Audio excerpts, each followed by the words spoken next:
আমরা এই মুহূর্তে যা আলোচনা করছিলাম আবারও সেই আলোচনায় ফিরে যাব। অর্থাৎ পাকিস্তানের এখন যে অবস্থা, তারা দেউলিয়া হয়ে গিয়েছে, তারা বিভিন্ন মহলে তারা হাত পাচ্ছে, অর্থাৎ বিশ্বের কাছে তারা আর্থিক সাহায্যের হাত পাচ্ছে।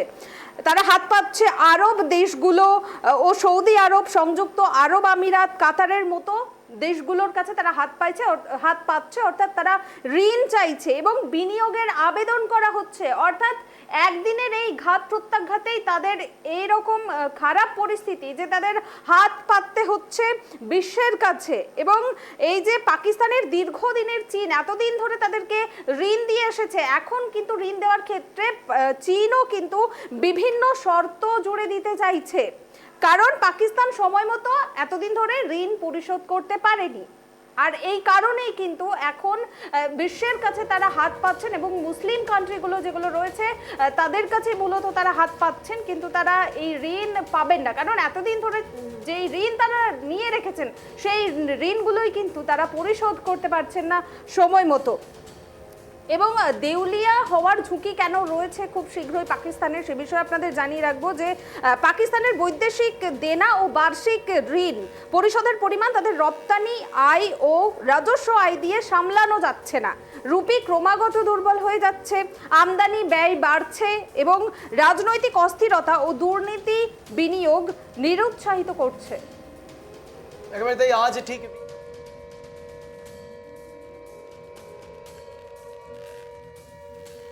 बड़े पैमाने पर हवाई घुसपैठों का संभावित उद्देश्य वायु रक्षा प्रणालियों का परीक्षण करना और खुफिया जानकारी इकट्ठा करना था।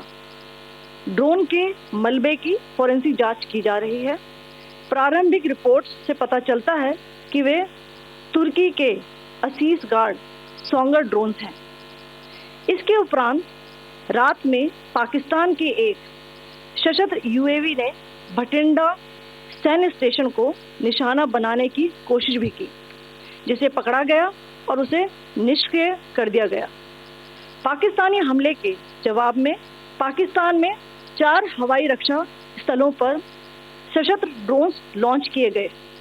इनमें से एक ड्रोन एडी रडार को नष्ट करने में सक्षम रहा। पाकिस्तान ने जम्मू कश्मीर के तंगधार, उरी, पुंछ, मेंढर, राजौरी, अखनूर और उधमपुर में भारी कैलिबर आर्टिलरी गन और सशस्त्र ड्रोन्स का उपयोग करके नियंत्रण रेखा के पार गोलीबारी भी की, जिसके परिणाम स्वरूप भारतीय सेना के कुछ जवान हताहत हुए और घायल हुए।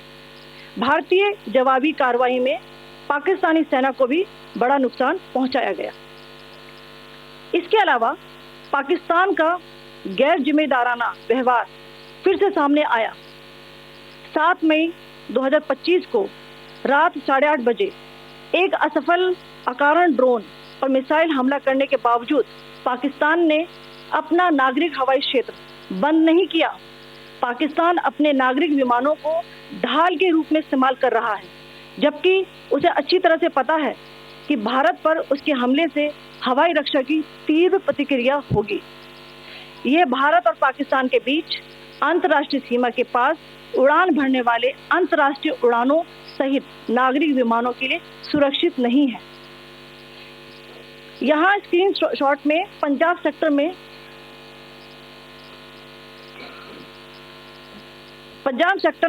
हाई एयर डिफेंस अलर्ट स्थिति के दौरान एप्लीकेशन फ्लाइट रडार 24 का डेटा दिखाया गया है। जैसा कि आप देख रहे हैं यहाँ पर भारतीय पक्ष का हवाई क्षेत्र घोषित बंद के कारण नागरिक हवाई यातायात से पूरी तरह से रहित है। कराची और लाहौर के बीच के हवाई अड्डे मार्ग पर नागरिक एयरलाइंस उड़ान भर रही है। हाई अलर्ट किया गया है विमान फ्लाइनेस एविएशन का एयरबस C-20, जैसा कि आप यहाँ देख रहे हैं, जो कि शाम को 5:50 बजे दमम से शुरू हुआ और रात को 9:10 बजे लाहौर में उतरा। ये सारा डिटेल्स आप यहाँ देख रहे हैं, ये डिटेल्स यहाँ लिखा हुआ है। Can you see this?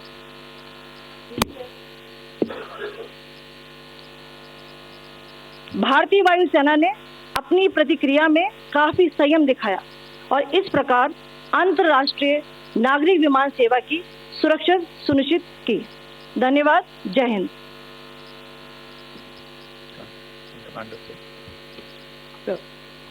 Good afternoon to you all.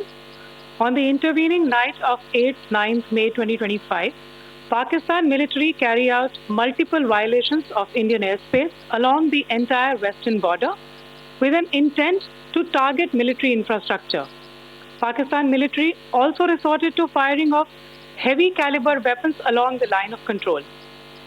Along the international border and line of control, drone intrusions were attempted from Leh to Sar Creek at 36 locations with approximately 300 to 400 drones.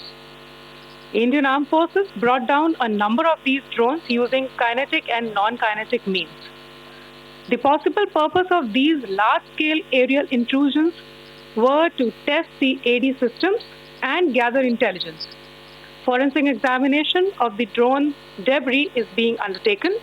Preliminary reports suggest them to be of Aziz Guard Songa drone of Turkey. In the night, an armed UAV of Pakistan attempted to target Bhatinda military station, which was detected and neutralized. In response to the Pakistani attack, armed drones were launched at 4 air defense sites in Pakistan. One of the drones was able to destroy an AD radar. Pakistan also carried out artillery shelling across the line of control using heavy caliber artillery guns and armed drones at Sangdhar, Uri, Poonch, Mendhar, Rajouri, Akhnur and Udhampur in Jammu and Kashmir area, which resulted in some losses and injuries to Indian Army personnel. Pakistan Army also suffered major losses in Indian retaliatory fire. Additionally, Pakistan's irresponsible behavior again came to fore. Pakistan did not close its civil airspace despite it launching a failed unprovoked drone and missile attack on 7th May at 8:30 hours in the evening. Pakistan is using civil airliners as a shield, knowing fully well that its attack on India would elicit a swift air defense response. This is not safe for the unsuspecting civil airliners, including the international flights, which were flying near IB between India and Pakistan. The screenshot we just showed and we shall share with you, it shows the data of the application Flight Radar 24 during a high air defense alert situation in the Punjab sector. As you have seen, the airspace on the Indian side is absolutely devoid of civil air traffic due to our declared closure. However, there are civil airlines flying the air route between Karachi and Lahore. Amongst the other civil aircraft that you can see, we have highlighted an aircraft which is Airbus 320 of Flynas Aviation, which was originated from Dammam at 1750 hours and landed later at Lahore at 2110 hours in the night. Indian Air Force demonstrated considerable restraint in its response, thus ensuring safety of international civil carriers.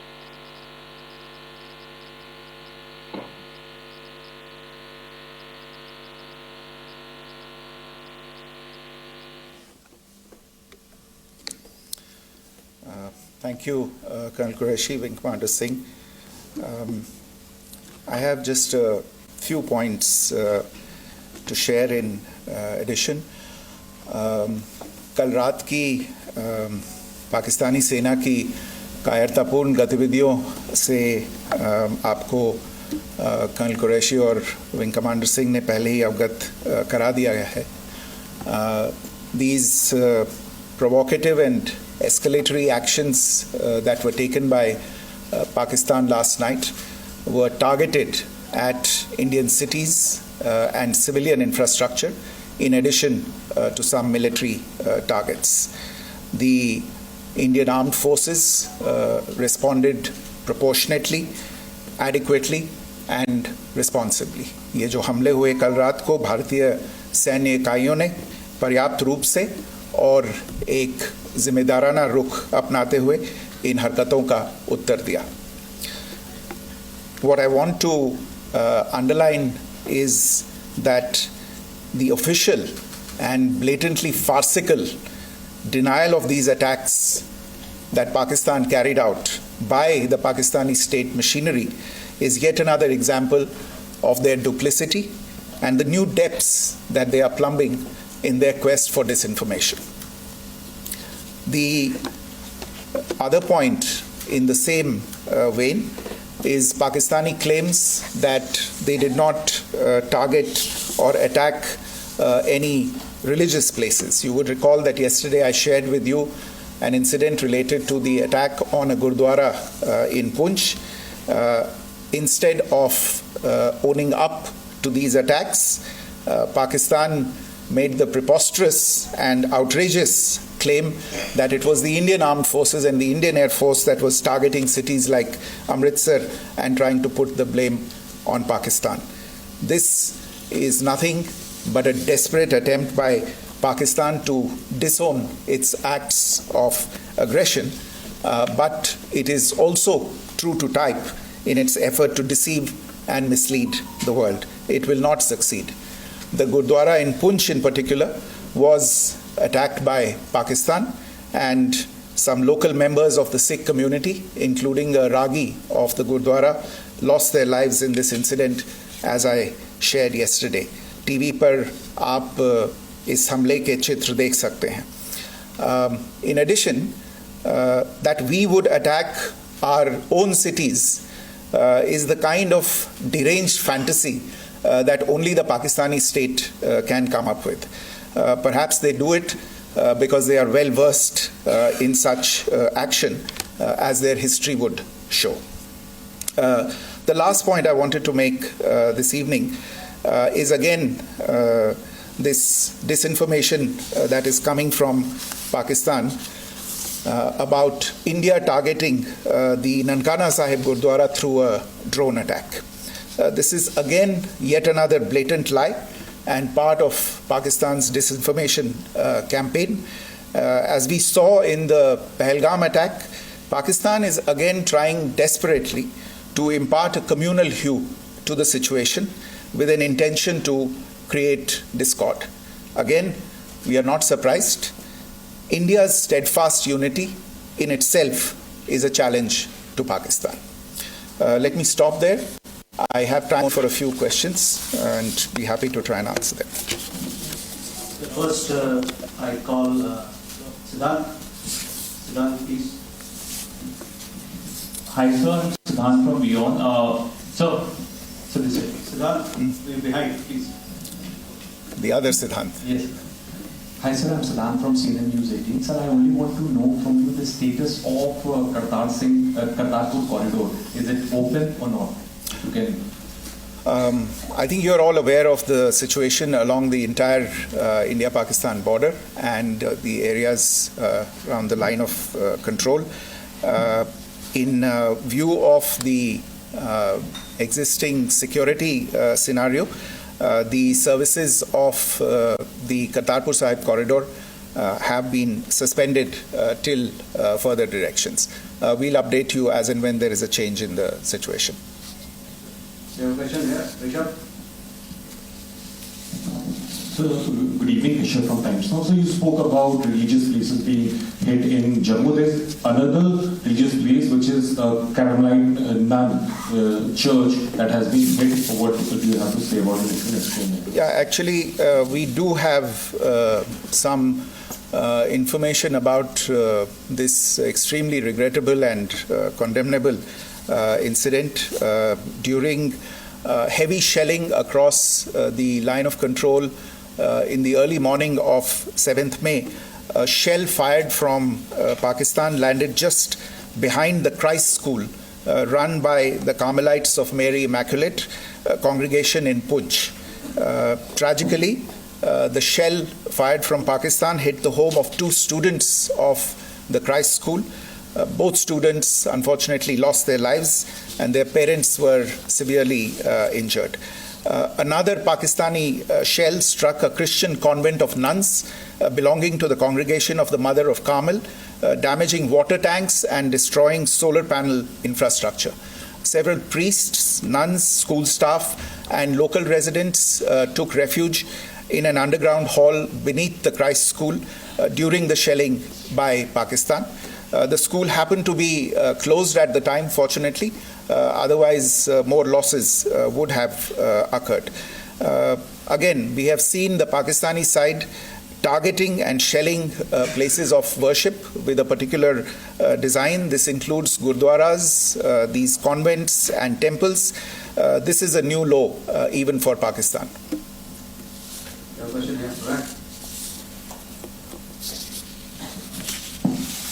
Sir Pranay Upadhyay Amar Jassi sir कल आपने इसी podium से पाकिस्तान के IMF bailout को लेकर और Indus water treaty को लेकर जो टिप्पणी की थी उसकी पाकिस्तान में काफी तीखी प्रतिक्रिया भी आई और उसके बाद हमने देखा कि पाकिस्तान की तरफ से किस तरीके से लेह से लेकर भुज तक पूरी बॉर्डर के ऊपर जो इन्वेजन था वो किया गया। मौजूदा सिचुएशन के अंदर पाकिस्तान के बेलआउट पैकेज को लेकर और पाकिस्तान के अटेम्प्ट्स को लेकर आपका क्या असेसमेंट है, और दूसरा ये भी जानना चाहेंगे कि पाकिस्तान की तरफ से ये जो अटेम्प्ट किया गया था उसका भारत ने अभी तक उस तरीके का कोई जवाब नहीं दिया गया है, तो क्या भारत इसका जवाब देगा जो कार्रवाई हुई है बीते 24 घंटों में? देखिए प्रणय, जहाँ तक इंडस वाटर्स ट्रीटी का सवाल है, मैंने कल विस्तार से उसके बारे में इसकी चर्चा की है. Indus waters treaty is in abeyance and as such I have nothing further to add to the decision that was announced by the Cabinet Committee on Security. जहाँ तक IMF bailout का सवाल है, आपको ज्ञान होगा कि IMF की आज मीटिंग हो रही है. हम वहाँ पे अपना पक्ष रखेंगे और जो हमारा मत है इन चीज़ों को लेके वहाँ पे साझा करेंगे दूसरे मेंबर्स के साथ. ये बोर्ड पे निर्भर है कि वहाँ पे क्या निर्णय होता है. और जहाँ तक जो कार्रवाई हुई है उसका जवाब देने का जो आपने जो प्रश्न उठाया है, जो आज ब्रीफिंग हुई है, जो आपको सूचना मिली है, मैंने भी कहा है कि जो आज सवेरे तड़के सवेरे जो गतिविधियाँ हुई, भारत ने उनका एक जिम्मेदाराना पूर्ण तरीके से और एक पर्याप्त तरीके से उसका जवाब दे दिया है.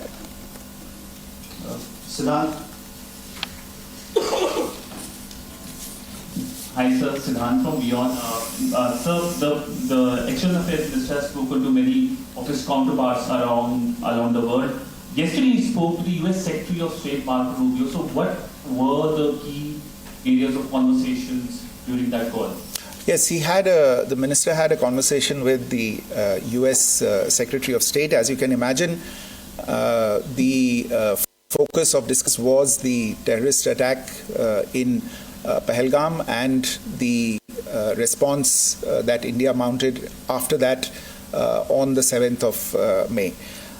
The Secretary of State shared his thoughts on these developments with the minister. The minister deeply appreciated the US's commitment to work with India in the fight against terrorism, and he also underlined the targeted measures that India had taken in connection with Op Sindoor. The minister also underlined that India would firmly counter any attempts at escalation from there. But in follow-up to that, as you are aware, there have been a number of other conversations. The minister had a conversation with the UK Foreign Secretary, David Lammy, today. There too, the discussion centered around countering terrorism, for which there must be zero tolerance. And I understand just a short while ago, the External Affairs Minister has also spoken to the Foreign Minister of Norway, Espen Barth Eide, which was also focused on recent developments stemming from the terrorist act in Pahalgam. One last question, Sudhi. Sir, Foreign Secretary, thank you for doing this. Shri from Bloomberg. Foreign Secretary, India had struck Bahawalpur the other day, which is also connected with the murder of one of us journalists, Daniel Pearl. If you could give us an understanding of what exactly are the reports that you're getting. You're right. Bahawalpur is the headquarters of the Jaish-e-Mohammed terrorist group that is proscribed by the United Nations. Its leader, Maulana Masood Azhar, is a proscribed individual. it is, you brought up the connection with the tragic death or killing of Daniel Pearl of the Wall Street Journal. The Jaish-e-Mohammed was in some way directly or indirectly responsible for the death of Daniel Pearl. But the real connection is through Ahmed Omar Saeed Sheikh, the British Pakistani jihadi who was held in India but was finally released in 2000, and he was the person who lured Daniel Pearl to his eventually leading to his murder. So these are all obviously connected figures, connected individuals, connected institutions, and the attack on Bahawalpur, on that facility of the Jaish-e-Mohammed in Bahawalpur is, I would imagine, a fitting part of this unfortunate incident. Thank you all.